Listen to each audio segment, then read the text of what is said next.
এক চৰিত্ৰ হ'ল লক্ষণ। সতে লক্ষণৰ কাহিনী দেশ হওক ফুল হওক নিৰন্তৰে হৰি ফুল হৰি নিৰন্তৰে হৰি ফুল হৰি। ধন্যবাদ।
লগৰ মানুহে ইমান সময় এই দুবিঘা মাটি হাল বাই শুকানি ঘৰ সোমাই ইফালে আকৌ আমাৰ কেলেহুৱা টোপনিত লাগা এই ঘৰৰ সমস্ত কাম বন কৰি কৰি মই আধা মৰা হৈছোঁ। ইফালে আকৌ এইজনে শুই উঠি এগালমান ভৰাই আকৌ পেট পেলাইছে। তাতকৈ মৰি থকাই ভাল আছিল। এনে খাবলৈ আৰু শুবলৈ জীয়াই থকাতকৈ ইয়াৰ উশাহটো বন্ধ হোৱাই ভাল আছিল। মিছাতেনো কিয় ঠাই বন্দী কৰি থাকিব লাগে?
আমি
Hey,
সময় হাতে ভৰে ধৰি আনিছিলি নহয় মই নিদিওঁ তেহঁতে নেৰ কম কন্দা কটাখন কৰিছিলি নে যি আনিলি আৰু তেতিয়াৰ পৰা তহঁতৰ দেখা দেখিলি নে কি ক'লে একো হোৱা নাই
4 মাহৰ টকা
আপোনাৰ বস্তু নহয় নহয় আপোনাৰ মানুহজনীহে বস্তু তাতনো আপোনাৰ কি অধিকাৰ আছে কি বস্তু লাগে এই মানে আপোনাৰ মানুহজনীৰ অলংকাৰ ৰূপত মান এই কাঁহী বাতি কেইযোৰমান অতি লোটা সেইবোৰে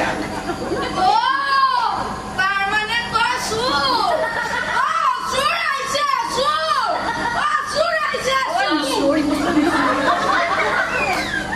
মনে থাককচোন মনে মনে থাকক মোৰ কিবা অভাৱনাটো নাই নেকি মোৰ বৃত্তি মোৰ আজু ককা চোৰ ককা চোৰ মোৰ পিতাই চোৰ আৰু এতিয়া তেওঁলোকৰ ৰাতি ৰাখিছো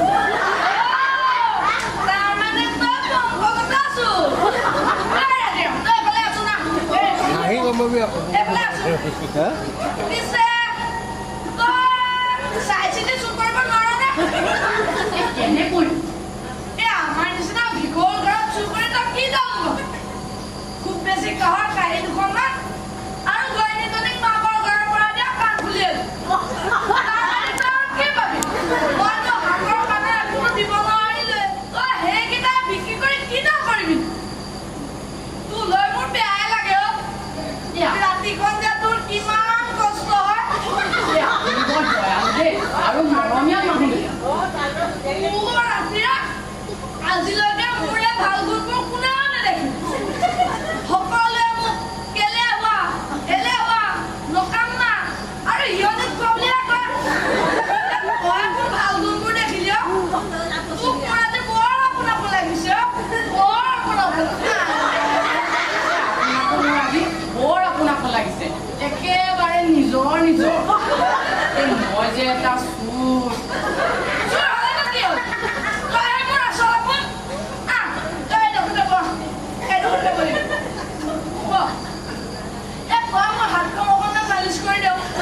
দিয়ক মই মোৰটো অসমীয়া পিটিকি দিছো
মোৰ ঠেকি থোৱাটো কৰিছে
কি চুৰাটো ক'ত আছে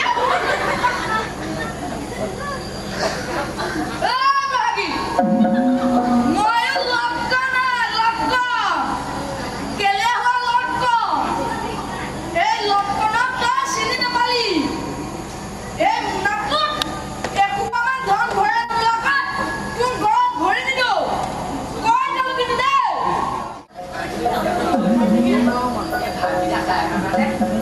মই পৰকে হেঁচা মাৰি ধৰিছোঁ মই হৌ গছজোপাৰ তলতে এঘুমতি মাৰি আহোঁ তই কিন্তু দোকানখন চাবি হ'ব পিতাই তই চিন্তাই নকৰিবি মই বাৰু তই নিশ্চিত মানে এঘুমতি মাৰি আহ মই বাৰু দোকানখন চলাই দিম এই গ্ৰাহক আহিলে চাই দিবি এটা দাম এই 2 টকা বুলি ক'ব আৰু পইচা পালে মোক বাকচতে ভৰাই ল'বি কিন্তু হ'ব তই যা গান এটাকে ধৰিম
খালে এতিয়া গোটেই মিঠা কুপা খালে কি পইচা বাকচ নাই এতিয়া নিলে এতিয়া গোটেই মিঠা কুপা খালে লগতে পইচাটা বাকচটো লৈ গ'লো এতিয়া মই কি কৰোঁ তই কি কৰি আছ তই মোক ভালকৈ বুজা খাব নাই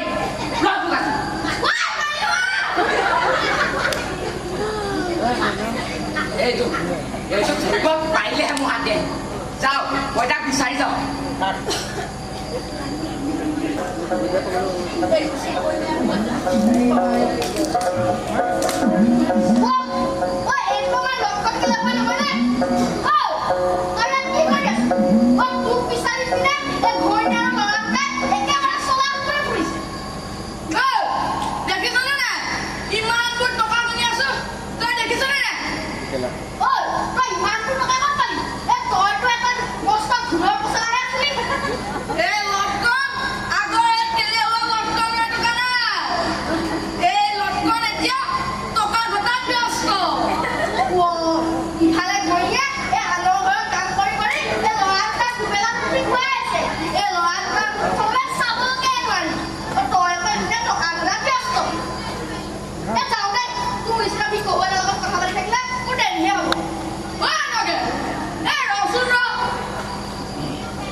শুনা লাগিব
মূল্যৱান বুজিছে নে ইয়াত আকৌ বহুতৰে আছে সেয়ে ভাবিলো আপোনাৰ ঘৰতে আহোঁ ঘৰ দৰ ভাল পিছে মই বেয়া ঘৰ দৰত থাকিব নোৱাৰো বুজিছেনে অসুবিধা পাওঁ পিছে ইমান ৰাতি মোৰ ঘৰত থকাৰ ব্যৱস্থা নহ'ব আপুনি অন্য ঘৰলৈকে যাওক হেৰি এই মাছ-মাতিখন অহা অতিথি কিয়নো তেনেকৈ কৈছে এই ৰাতি অহা অতিথি সাক্ষাৎ দামোদৰ এৰা তোমাৰ কাম যে পাকঘৰতে ইয়াত কি কাম এইবোৰ কামত মাত মাতিব নালাগে যোৱা এই মাইকী মানুহে কাম অকল পাকঘৰত বুলি কোনখন শাস্ত্ৰ লিখি থোৱা আছেহে দেখাই দিবচোন এই সকলো কথাতে মাত মাতিবলৈ মাইকী মানুহক মুখ এখন দিছে নহয় দিছে সকলো দিছে ভগৱানে সকলো কথাতে পেক কৰি মাত মাতিবলৈ এই মুখ এখন দিছে পিছে এইটোহে একো নিদিলে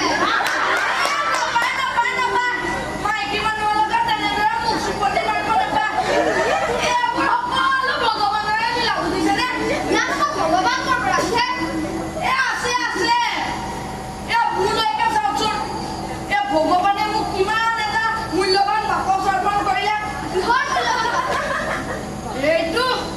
এইটো বাকচ নহয় এইটো আল্লাউদ্দিনৰ চাকি এটা যাদুকৰী বাকচ মনতে যিমান টকা লাগে বুলি ভবা হয় 5 দিনে এই বাকচত সিমান টকা সোমাই থাকে আহকচোন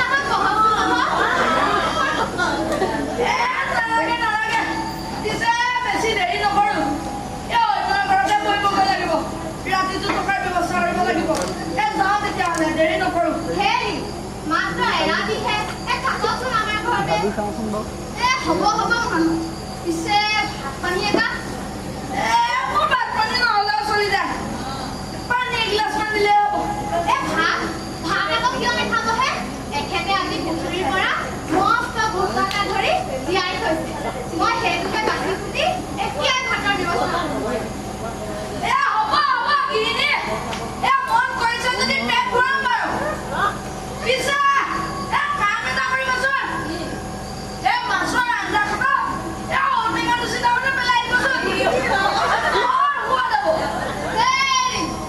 সেইফালে থৰ লাগি যে আপোনাৰ মানুহজনী বৰ সাদৰী দেই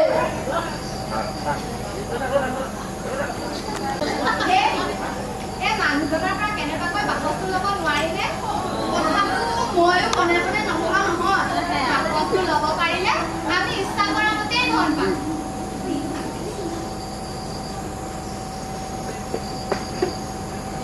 পিছে গিৰিণী কালি ৰাতি মাছৰ আঞ্জাখন বৰ সোৱাদ আহিছিলে পিছে মোৰ এতিয়া যাবৰ সময় হ'ল দেৰি নকৰো যাওঁ তেতিয়াহ'লে অতিথি আপোনাক কথা এটা সুধিব বিচাৰিছো কি কথা উঠকচোন উঠক আপুনি দি দিলে মোৰ অসুবিধা হ'ব নহয়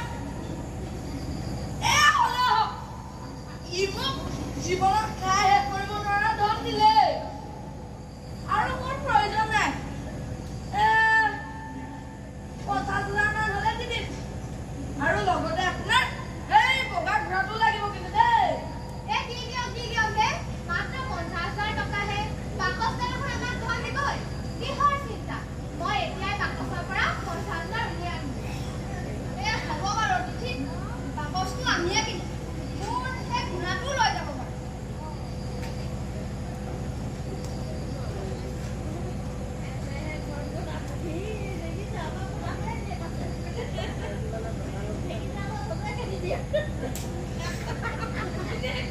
পিছে বাকচটো কিন্তু মই উল্টাছে বিক্ৰী কৰা নাই যে পাছত হ'লে মোক দায়িত্ব নধৰিব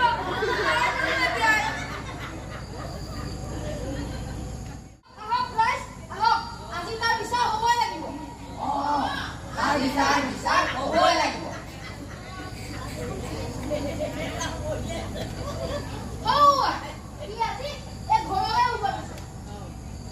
আহিবলৈ দাদা চাম নহয় আজি পলাবলৈ আহিছে তাকো মহাজনক ঠগি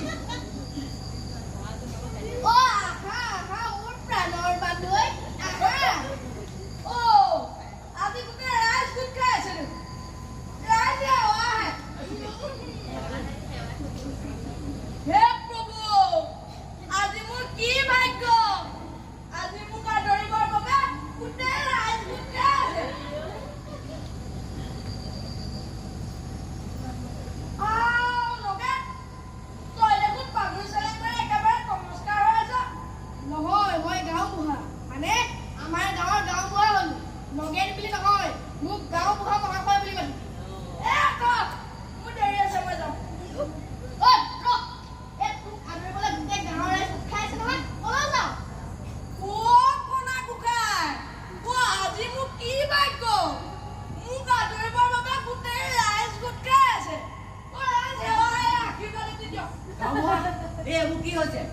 বিচাৰ আৰম্ভ নকৰা কিয়?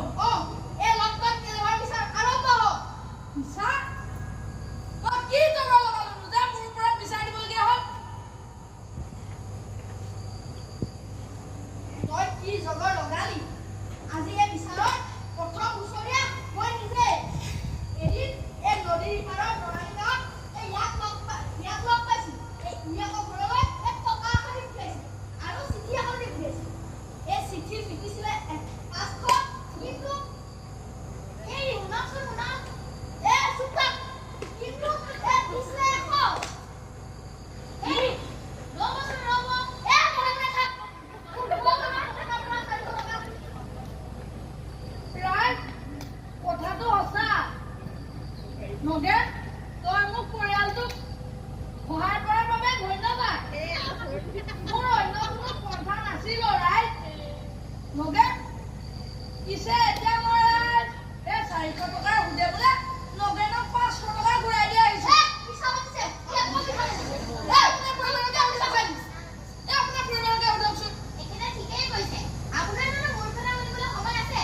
কালি ৰাতি এওঁ নিজে গৈ মোৰ হাতত 500 টকা দি আহিছে। খালি তই টকাখিনি কিয় লৈছিল? টকা ঘূৰাই দিয়া নল'ম কিয়? ল'লো আকৌ। দেখিছে ৰাইজ, ই মোক বিপদত পেলাবৰ বাবে চক্ৰান্ত কৰিছে। তেনেহ'লে ৰাইজ লটকনক এই গোচৰৰ পৰা ৰেহাই দিয়া হ'ল।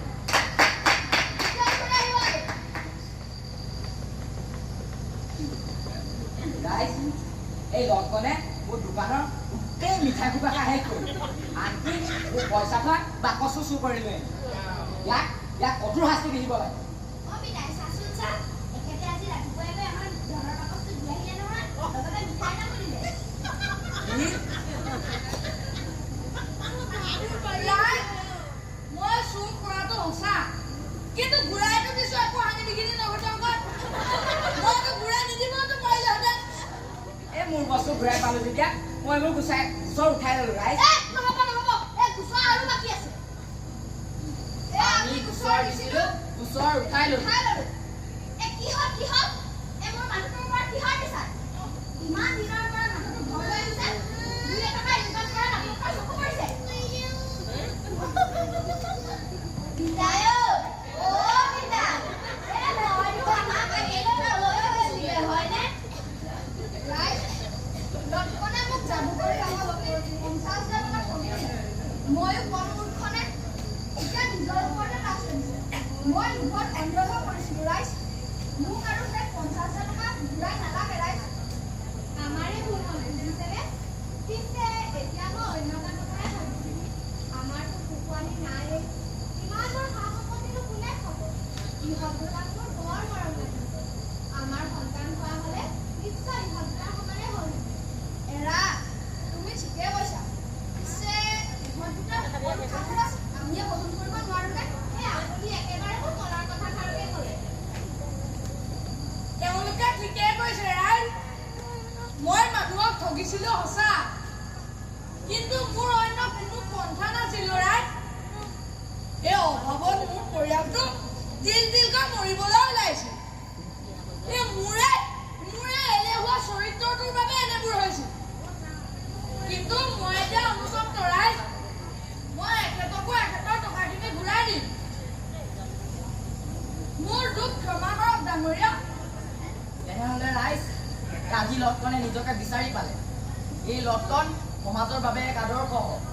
তেনেহ'লে ৰাইজ, আজিৰ বিচাৰ ইমানতে সামৰিছোঁ। এই লটকনে আশীৰ্বাদ ল'ব লাগে। আজিৰ পৰা যাতে এই লটকনৰ সুমতি উদয় হওক।